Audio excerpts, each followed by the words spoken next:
Welcome to More Than a Type, the podcast for emotionally aware women who are ready to stop overthinking and start taking action. I'm Carol. And I'm Amira. We're certified DISC practitioners and mindset coaches. After 5 years of coaching women just like you, we know this. Understanding yourself is powerful, but what you do with that insight is where real change happens.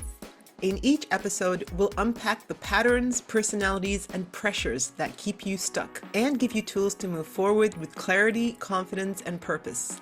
You're more than a type. Let's turn clarity into confidence and confidence into action. Hi, Amira. Hi, everyone. Hi, Carol. Hi, everyone. I'm super excited for this episode. Today, we're talking about one of the hardest habits for strong, capable women to break: trying to do it all yourself. If you've ever said, it's just faster if I do it, or you've handed off a task only to snatch it back because it wasn't done right, then this episode is for you. I was like that. Look, I'm laughing too because I've seen moms do that in shopping centers where they take it off their kid and do it quickly. Here's the truth. You're exhausted, not because you're weak, but because you're carrying weight that was never meant to be yours all alone.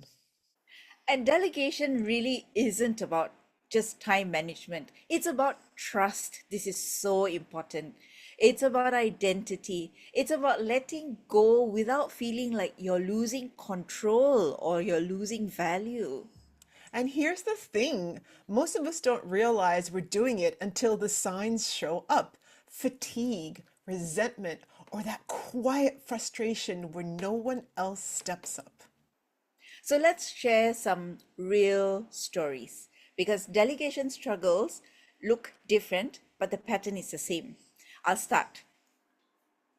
When I was leading a membership based organization, I used to plan everything from the program flow down to the seating charts.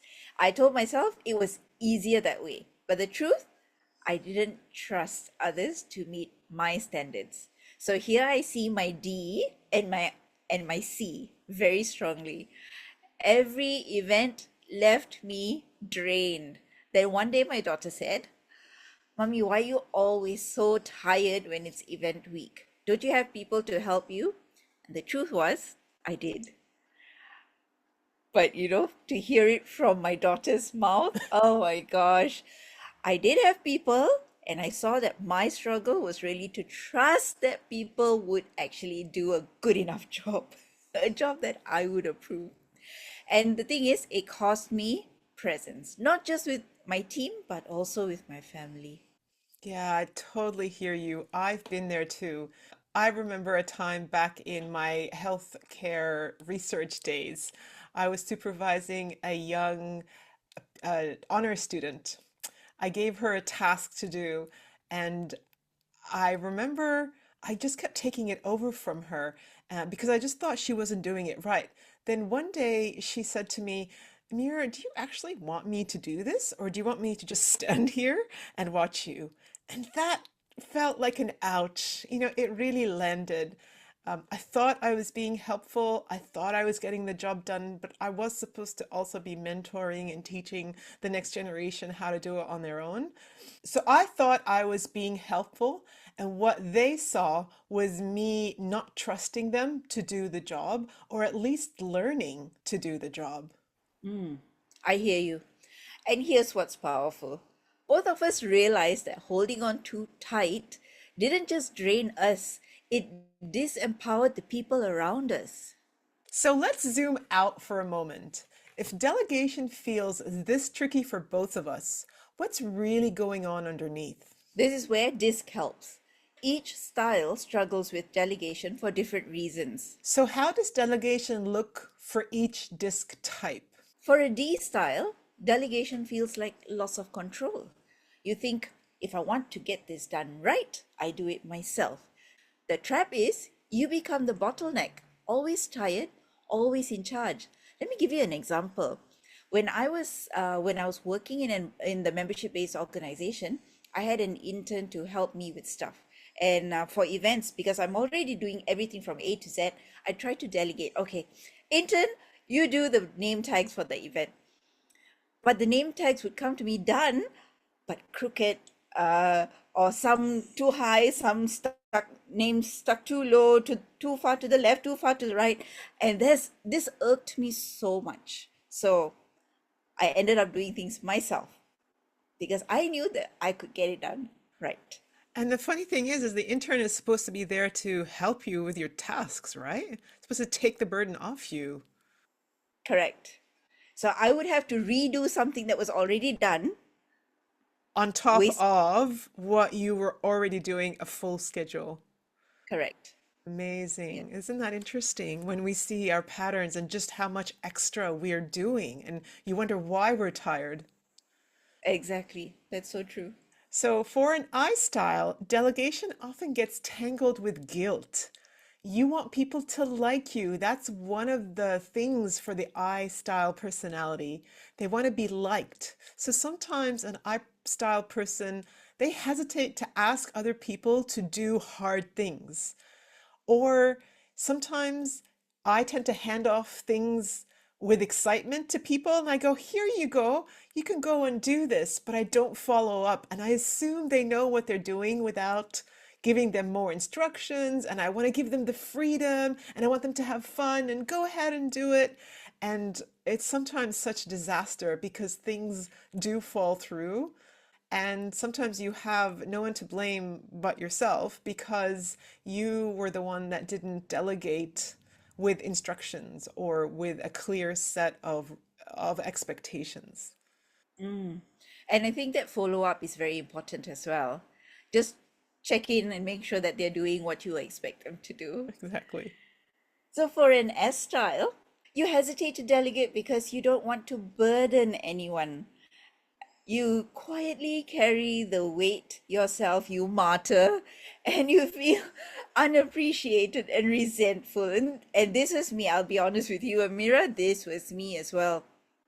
There were so many times, even in the family, at home, I would already have done a full day's work. I come home tired, and there's dinner to prepare, and there's the house to clean, and there's laundry to do. My kids would have been home the whole day. I wouldn't want to burden them, so I would do everything myself. But my internal monologue was, I'm so unappreciated. These children take advantage of me. Not resourceful at all. And it could have been resolved by just asking others and not Yeah, worrying about burdening them. exactly. You're so right. Yeah, yeah, I hear you. And for a C style, you struggle to delegate because you're convinced that nobody will meet your high standards. Your way of thinking is if I have to explain this, I might as well do it myself. I've been there too. Give us an example. In my last job, I had this intern who was actually a really smart boy. And there was one time we were migrating systems. And as I was explaining to him the steps to the migration, I, I looked at him and I thought, no, this is way above his head. I'll just do it myself. Yeah, that's really hard. And it really doesn't give anyone else a chance to learn from you or to get to where you are. Correct. That was a lost learning opportunity for the boy. Well, we learn, We right? do. We do. The bottom line is every style resists delegation for different reasons, but the outcome is the same: exhaustion, resentment, and missed opportunities for others to step up. So if delegation is this tricky, yet this essential, how do we actually shift the pattern, Amira? Let's talk about some practical ways to let go without losing your effectiveness or your power. So, how do we break this cycle? Here are some shifts we've seen work and used ourselves. First, pause before you grab it back. Imagine yourself holding the task in your hands. Feel its weight. Now picture yourself placing it into someone else's hands. Watch their shoulders straighten. Hear their voice say, I've got this. And notice how your own breath deepens when you release it. I love that. I love how the neurology, you can start shifting neurology just by visualizing it with you first. Yeah. So, second, ask yourself, and we brought this up in previous episodes. Ask yourself, is this mine to hold? So, from Carol's previous example, she was talking about name badges. She'd already delegated the name badges to an intern. Is this mine to hold? Well, no, this is the intern's.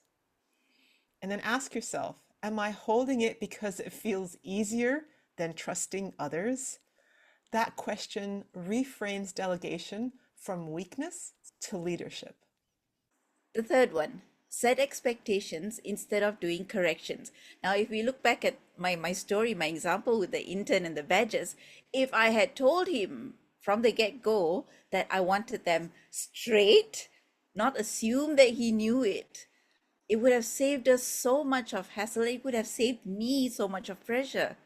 And I could have let go of that one task without having to worry about it meeting the standards. Yeah, that's really great. And it also with I personality people who just love to give things off to people and to just let them do it. I want to say here that it does help to give them a set of expectations and a set of a way, like a set of instructions of how to get things done.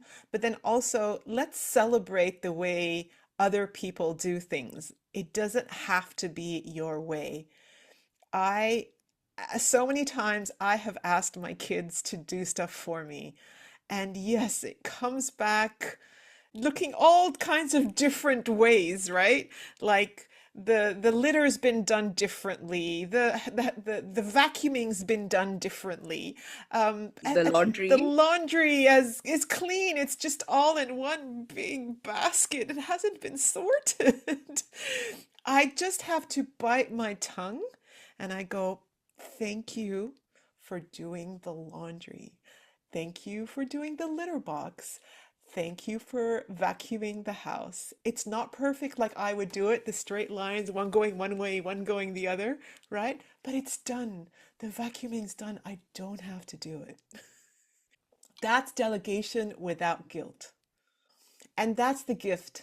Delegation isn't about doing less, it's about creating more time for you to do the things that only you can do.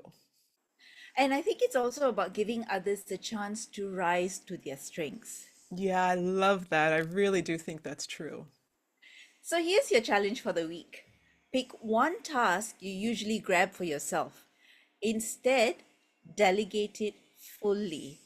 Communicate the outcome, not just the process. And then here's the hard part, step back and trust. I love that. And as you do that, notice how it feels in your body. At first, maybe your body's really tense, your shoulders are up, your chest is tight. Oh, are they going to be able to do this?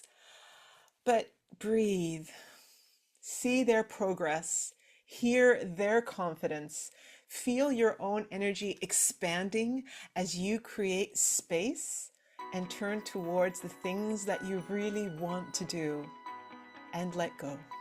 Because true power isn't in doing it all, it's in creating capacity in yourself and others.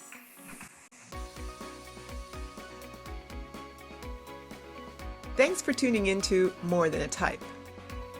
If today's conversation sparked something for you, share it with a friend or leave us a review. And if you're ready to go deeper, check the show notes. We've got resources and ways to connect. Until next time, keep leading with clarity And living with purpose.